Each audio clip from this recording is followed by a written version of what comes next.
शशांक सोनी लक्ष्य एकेडमी अरण्य गुरुकुलम की online classes में आप सभी का हार्दिक स्वागत करता हूं, जहां हम भारतीय संविधान की चर्चा कर रहे हैं। पिछली क्लास में हमने संविधान पर एक नजर डाली थी, उसकी अनुक्रमणिका या इंडेक्स पे देखा था कि हमें संविधान रूपी दस्तावेज में क्या क्या पढ़ने हैं तथा किन किन भागों का, किन किन विषयों का समावेश किया गया है। साथ ही कुछ महत्वपूर्ण अनुच्छेदों पर भी हमने नजर रखी थी। उसके साथ संविधान में हमें कुछ प्रमुख अनुसूचियां भी शामिल हैं, जिनको हमने कल देखा था। आशा करते हैं कि वह क्लास आपको समझ में आई होगी। आज हम आगे बढ़ते हैं, संविधान की प्रस्तावना को देखेंगे कि संविधान की प्रस्तावना क्या है, क्या बातें उसमें लिखी गई हैं, कहां से उसका ग्रहण किया गया है तथा यह क्वेश्चन पेपर के माध्यम से क्यों आवश्यक है, किन क्वेश्चन उनसे आते हैं, इन सब की चर्चा हम करेंगे। तो सबसे पहले यह समझते हैं कि प्रस्तावना होती क्या है। जब भी कोई पुस्तक हम पढ़ते हैं तो उसके लेखक के द्वारा उसमें एक प्रस्तावना जोड़ी जाती है, जिसमें उसके पुस्तक लिखने का उद्देश्य, उसके निजी विचार, इन सब बातों को समाहित किया जाता है। अगर हम भारतीय संदर्भ के इस चीज की व्याख्या करें तो यह एक बहुत महत्वपूर्ण दस्तावेज है, क्योंकि इसके द्वारा ही आपके देश का संविधान, माफ कीजिएगा, शासन चलाया जाएगा। तो इसमें प्रस्तावना के रूप में संविधान के निर्माण करने वाले लोगों की सोच का वर्णन है कि उन्होंने क्या सोच रखते हुए इस पूरे संविधान का निर्माण किया था, वे कैसा भविष्य अपने देश को देना चाहते थे। तो आइए चलते हैं भारतीय संविधान की प्रस्तावना की तरफ। सबसे पहला पॉइंट है कि इसे कहां से ग्रहण किया गया। सबसे पहले अमेरिका ने अपना लिखित संविधान बनाया था, उसमें उन्होंने प्रस्तावना को स्थान दिया था। उसके पश्चात कई और देशों ने अपने संविधान में प्रस्तावना को स्थान दिया। हमने भी अपनी संविधान में प्रस्तावना को स्थान अमेरिका की तर्ज पर ही दिया है, परंतु इसकी भाषा शैली पर ऑस्ट्रेलिया के संविधान का प्रभाव है।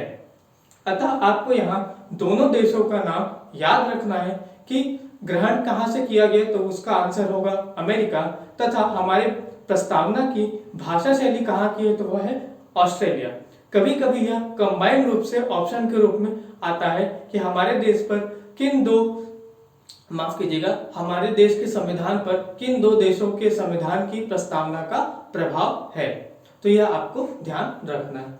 दूसरी बात है कि यह इसका आधार क्या है या इसमें किन बातों का समावेश किया गया है। तो हमने पिछली क्लासों में पढ़ा है कि संविधान सभा की कार्यप्रणाली में 3 प्रमुख बैठकें हुई थी। तीसरी बैठक में 13 दिसंबर 1946 को जवाहरलाल नेहरू के द्वारा उद्देश्य प्रस्ताव रखा गया था। इस उद्देश्य प्रस्ताव में भावी देश के संविधान के अनुसार यह सोच रखी गई थी कि हम अपने देश को कैसा बनाना चाहते हैं, उसको कैसी शासन व्यवस्था देना चाहते हैं, जिसके अंतर्गत कई महत्वपूर्ण पॉइंट रखे गए थे, जैसे संपूर्ण प्रभुत्व संपन्न, लोकतंत्रात्मक, गणराज्य आदि विषयों को समाहित किया गया था, जिनके बारे में हम आगे की अभी क्लास में हम जानेंगे कि इनके अर्थ क्या है और इनको क्यों शामिल किया गया। तो यह आपको याद रखना है कि अगर आपसे से पूछा जाए कि प्रस्तावना का आधार क्या है, तो वह थी उद्देश्य प्रस्ताव, जो कि जवाहरलाल नेहरू के द्वारा प्रस्तुत किया गया था। प्रस्तुत करने के दिनांक थी 13 दिसंबर 1946, जिसे संविधान सभा ने 22 जनवरी 1947 को अपनाया था। अब चलते हैं कि हमारे संविधान की प्रस्तावना की अभिव्यक्ति क्या है, वह क्या कहती है, उसमें किन बातों को कहा गया है। तो यह हमारे संविधान निर्माताओं के विचार, आदर्श और उद्देश्यों को बतलाती है कि वह क्या सोच रखते थे हमारे भावी संविधान को लेकर, तथा वे हमारे देश को किस ओर ले जाना चाह रहे थे। यह बहुत महत्वपूर्ण है, क्योंकि यह उनके लिए अनेक चुनौतीपूर्ण कार्य था, क्योंकि उस समय हम गुलामी में जी रहे थे, समाज कई गलत अवधारणाओं में घुसा हुआ था, धर्म, जाति आदि में बटा हुआ था, आपसी रंजिश चल रही थी, साथ ही साथ द्विराष्ट्र की मांग भी वहां पर चल रही थी। तो यह बहुत आवश्यक है कि हम उनकी स्थिति को समझें और जानने का प्रयास करें कि उन्होंने ऐसा क्यों किया, जिसके लक्षण हमें आगे समझ में आएंगे। उन अनुभवों से उन्होंने सीख कर हमारे उज्जवल भविष्य के लिए किन तत्वों को इसमें समाहित किया था। अब देखते हैं कि इसके अन्य नाम क्या है, जो आपसे अक्सर क्वेश्चन पेपर्स में बदल कर पूछे जाते हैं कि प्रस्तावना के अन्य नाम क्या क्या हैं। तो इसे संविधान की आत्मा, मुखौटा, संविधान का सार, कुंजी, आमुख, उद्देशिका, दर्पण, भूमिका, दर्शन, परिचय पत्र आदि से सुशोभित किया जाता है। मशहूर संविधान विशेषज्ञ एन पालकीवाला ने इसे परिचय पत्र की संज्ञा दी है। ऐसे कुछ महत्वपूर्ण नामों से इसे पुकारा जाता है जिसे आपको याद रखना है। अब हम देखते हैं कि हमारे प्रस्तावना में क्या कभी संशोधन किया गया, तो इसका जवाब है हाँ। अब आप पूछेंगे कि संशोधन किस प्रकार किया जाता है, तो हमने पिछली क्लास में चर्चा की थी कि संविधान में कोई भी परिवर्तन करना हो, किसी भी चीज को बदलना हो, कुछ नई चीजें जोड़नी हो या किसी चीज को हटाना हो, तो हमें संविधान के संशोधन की प्रक्रिया में जाना पड़ता है, जिसके अंतर्गत प्रस्तावना में केवल एक बार संशोधन किया गया। वह था 42वां संविधान संशोधन 1976 के माध्यम से। इसमें 3 नए शब्दों का समावेश किया गया। वे क्या थे? तो पहला है समाजवादी, दूसरा पंथ निरपेक्षता, तीसरा अखंडता। यह तीनों शब्द आपसे बार बार पेपर में पूछता है कि किन शब्दों को हमने समाहित किया, या संविधान के निर्माण के समय किन 3 शब्द हमारी प्रस्तावना में शामिल नहीं थे, या एक पर्टिकुलर सन से पहले या सन के बाद आपसे पूछता है कि यह शब्द शामिल थे या नहीं।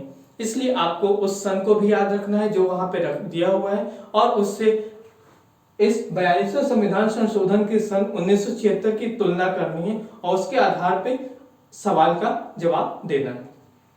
अब हम इन शब्दों के अर्थ को भी समझेंगे कि क्यों इनका समावेश किया गया, इनके क्या मकसद थे। तो पहला शब्द है समाजवादी।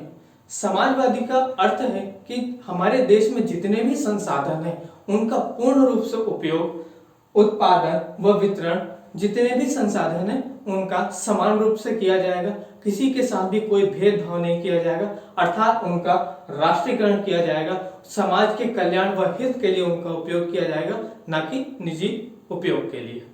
साथ ही साथ यह जो समाजवादी की अवधारणा थी यह हमको अवार्डी सत्र 1955 में हुआ था उसमें दी गई थी, जिसे बाद में शामिल किया गया।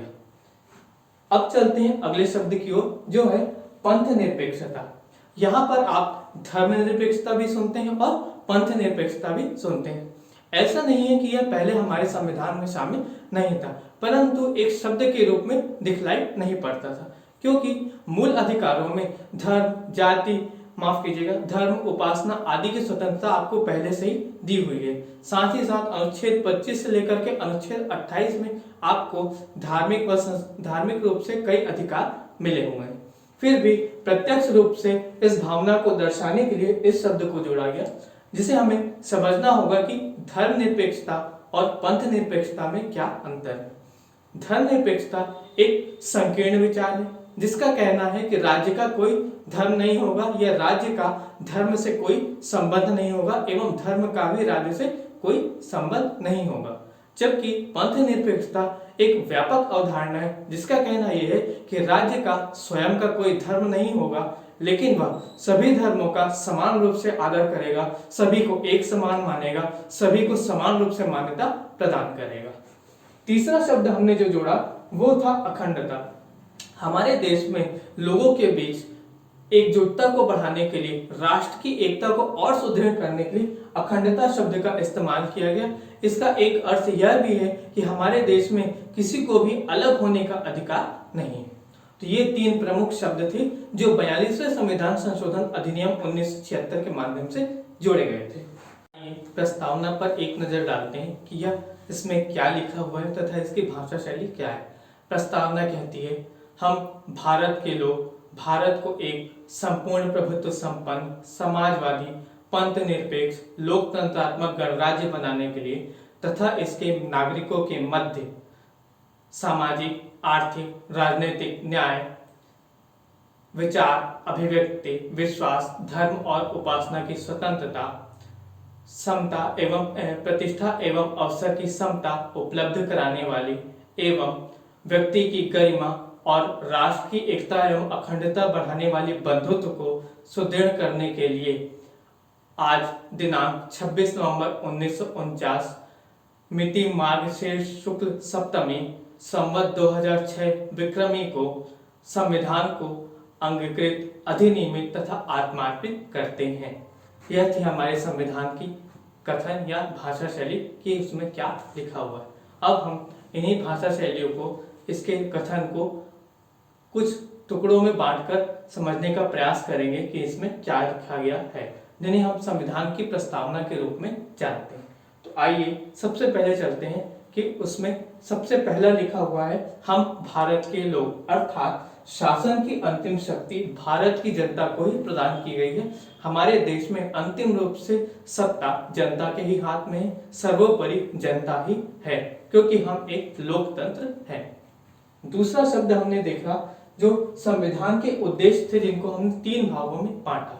सबसे पहला था न्याय, अर्थात किसी भी व्यक्ति को बिना भेदभाव के अवसर प्रदान करना, उन्नति के लिए उसकी सहायता करना, यह हमारे न्याय की प्रकृति होनी चाहिए।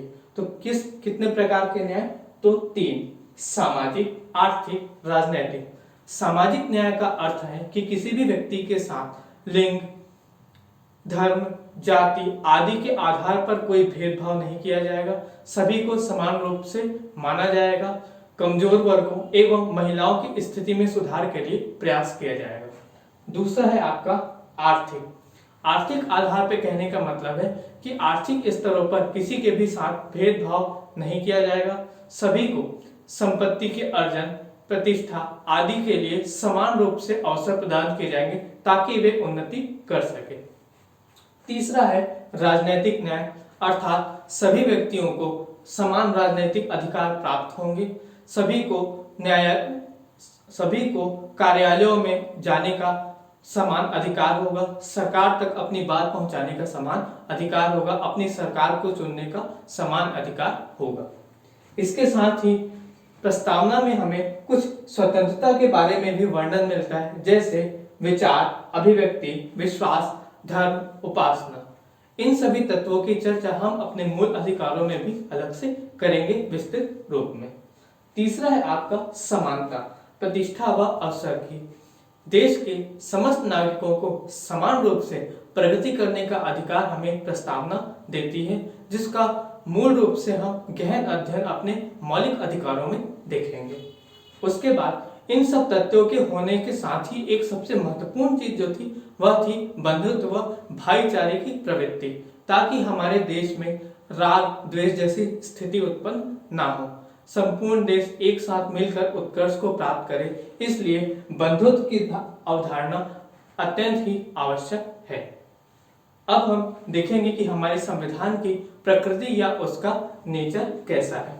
तो संविधान की प्रकृति या नेचर में कुछ शब्दों को इस्तेमाल किया जाता है, वे हैं संपूर्ण, प्रभुत्व, संपन्न, समाजवादी, पंथ निरपेक्ष, लोकतांत्रिक, गणराज्य। जिसमें हमने संपूर्ण, प्रभुत्व, संपन्न के बारे में पिछली कक्षाओं में भी समझा था, आज भी एक बार उसे देखते हैं कि उसका क्या अर्थ है। तो उसका सामान्य सा अर्थ यह होता है कि हम बाहरी व आंतरिक रूप से स्वतंत्र होंगे। बाहरी रूप से कहने का अर्थ यह है कि किसी भी विदेशी शक्ति या विदेशी राष्ट्र का दबाव हम पर नहीं होगा, हम अपनी विदेशी नीतियों में, संधियों में निर्णय लेने में स्वयं सक्षम होंगे, स्वतंत्र होंगे।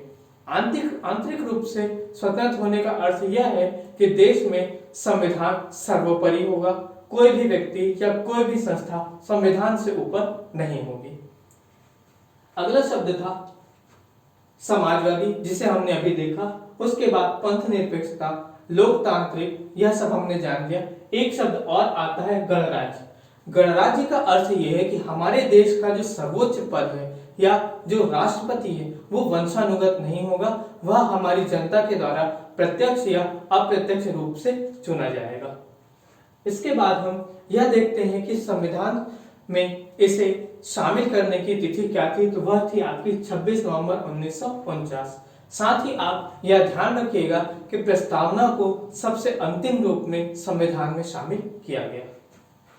संविधान की व्याख्या में सहायक प्रस्तावना महत्वपूर्ण है 2 कारणों से। पहला ये कि यह बताती है हमारे संविधान का सार, उसका क्रक्स, उसकी समरी, कि हमारे पूरे संविधान में किस उद्देश्य को या किन विचारों को लेकर के उसका निर्माण किया गया है। यदि कोई भी व्यक्ति पूरे संविधान को समझना चाहे, जानना चाहे एक संक्षिप्त रूप में, तो वह उसकी प्रस्तावना से इन बातों को समझ सकता है कि हमने किस सोच, किस विचार या किन उद्देश्यों को आधार बनाकर अपने संविधान का निर्माण किया।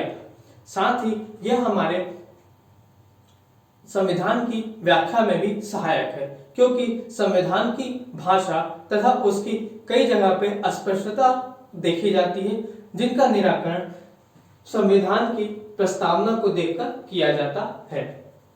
यह प्रश्न उठता है कि संविधान का भाग है या नहीं प्रस्तावना, तो इसका आंसर हमें अनेक वादों के माध्यम से मिला। प्रारंभ में संविधान को, माफ कीजिएगा, प्रस्तावना को संविधान का भाग नहीं माना गया था, लेकिन 1960 में भी उन्हीं कॉन्सेप्ट को, उन्हीं अवधारणा को आगे बढ़ाया गया बेरुबारीवाद में कि संविधान की प्रस्तावना उसका भाग नहीं है, केवल संविधान निर्माताओं के विचारों को जानने का आधार है, उसकी कुंजी है। परंतु 1973 में आए अति महत्वपूर्ण केशवानंद भारतीवाद में यह कहा गया कि संविधान का यह अनन्य भाग है जो इससे कभी अलग नहीं हो सकता।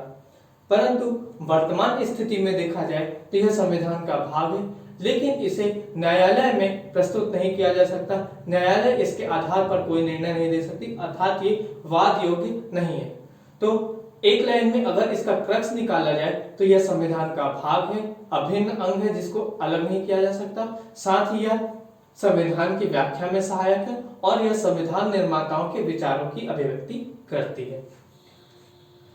अब यह देखते हैं कि इसमें संशोधन कौन कर सकता है या कब किया गया। तो सब प्रस्तावना में संशोधन केवल और केवल आपकी संसद कर सकती है। हमने शुरू में देखा कि केवल एक बार इसमें संशोधन किया गया था। 42वें संविधान संशोधन अधिनियम 1976 के द्वारा 3 शब्द जोड़े गए थे, समाजवादी, पंथ निरपेक्ष और अखंडता।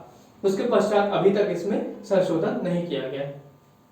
केशवानंद भारतीवाद में फैसला देते हुए सर्वोच्च न्यायालय ने यह कहा, संसद को यह अधिकार तो है कि वह प्रस्तावना में संशोधन कर सकती है, परंतु वह पूरी की पूरी प्रस्तावना को परिवर्तित नहीं कर सकती। वह उसके संविधान के कुछ मूलभूत आधारशिला या कुछ मूलभूत प्रावधान है, उनमें संशोधन का अधिकार उसके पास नहीं है। यहीं पर उसने केशवानंद भारतीवाद में मूल ढांचे की अवधारणा को प्रस्तुत किया। यह मूल ढांचे की अवधारणा अति महत्वपूर्ण है आपके प्री मेंस दोनों के पॉइंट ऑफ व्यू से। क्या थी यह अवधारणा, इसकी चर्चा हमने पिछली क्लास में भी की थी, अभी भी एक बार उसको देखते हैं। इसकी सामान्य सी परिभाषा ये है कि कुछ ऐसे महत्वपूर्ण प्रावधान हैं जिन पे पूरा का पूरा संविधान आश्रित है। उन प्रावधानों को संसद नहीं बदल सकती, उन पर वो छेड़छाड़ नहीं कर सकती। ये प्रावधान क्या थे, इनकी सुस्पष्ट परिभाषा सर्वोच्च न्यायालय ने नहीं दी, बल्कि विभिन्न वादों के माध्यम से उन्होंने इस लिस्ट में संविधान के प्रमुख प्रावधानों एवं तत्वों को स्थान दिया है। जैसे एस.आर. बोमई वाद में उन्होंने पंथ निरपेक्षता को मूल ढांचे में शामिल कर लिया है, अर्थात अब अगर संसद चाहे तो पंथ निरपेक्षता में कोई भी परिवर्तन नहीं कर सकती। हमने यह देखा है कि हाल ही में हमारी जो सरकार है, जिसे हिंदूवादी होने का कई बार आरोप लगता है, यह भी अवधारणा सुनने को मिलती, अफवाह सुनने को मिलती है कि हिंदू राष्ट्र बनाया जा सकता है। तो जो संविधान का अध्ययन करते हैं या उसका ज्ञान रखते हैं, उन्हें यह पता है कि पंथ निरपेक्षता आपके मूल ढांचे की अवधारणा में शामिल है, जिसे परिवर्तित करने का अधिकार संसद के पास नहीं है। अर्थात यदि कोई चाहे भी तो हमारे देश की पंथ निरपेक्षता को हटाकर उसे एक धार्मिक राष्ट्र का दर्जा नहीं दे सकता। अब हम देखते हैं कि प्रस्तावना को कुछ लोगों ने विशेष नामों से सुशोभित किया है, जैसे संविधान की आत्मा। प्रस्तावना को संविधान की आत्मा कहने वाले 2 सदस्य हैं। पहले हैं ठाकुरदास भार्गव, दूसरे हैं जवाहरलाल नेहरू। आपको इन दोनों का नाम याद रखना है, क्योंकि दोनों ने इन बातों को कहा था। आपको ऑप्शन देख करके टिक करना है। अगर दोनों ऑप्शन में आए तो आप ठाकुरदास भार्गव पर एक बार थोड़ा सा ज्यादा विश्वास कर सकते हैं, क्योंकि शायद इन्होंने सबसे पहले प्रस्तावना को संविधान की आत्मा का दर्जा दिया। दूसरे हैं अर्नेस्ट बारकर, जिन्होंने प्रस्तावना को संविधान की कुंजी की संज्ञा दी। तीसरे हैं आपके डॉक्टर के.एम. मुंशी, जिन्होंने प्रस्तावना को संविधान की राजनीतिक कुंडली की संज्ञा दी है। पिछली कक्षाओं में याद कीजिए, जब हमने संविधान की शुरुआत की थी तो के.एम. मुंशी ने ही संविधान को देश की आत्मा कहा था। अर्थात यहाँ पर आपको कंफ्यूज नहीं होना है। अगर संविधान को देश की आत्मा किसने कहा तो वह थे डॉक्टर के.एम. मुंशी, तथा प्रस्तावना को संविधान की आत्मा किसने कहा तो दो व्यक्ति हैं, ठाकुरदास भार्गव और जवाहरलाल नेहरू।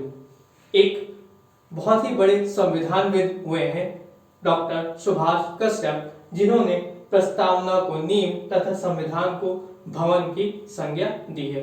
इन्हीं के साथ कुछ और भी सदस्य हैं जिन्होंने अनेक नामों से प्रस्तावना को सुशोभित किया है। तो यह हम जान चुके हैं कि प्रस्तावना में क्या है, किन तत्वों को समाहित किया गया, क्या विचार है उसमें, उसके पीछे क्या मंशा है, इन सभी को हमने देखा। आशा करते हैं कि आपको यह क्लास समझ में आई होगी। आप एक एक शब्द के अर्थ को अच्छे से समझने का प्रयास कीजिए। वीडियो देखने के बाद एक बार अपनी रेफरेंस बुक एम लक्ष्मीकांत का अध्ययन अवश्य करें, ताकि आपके मस्तिष्क में संविधान की अवधारणा अच्छे से सुदृढ़ हो जाए।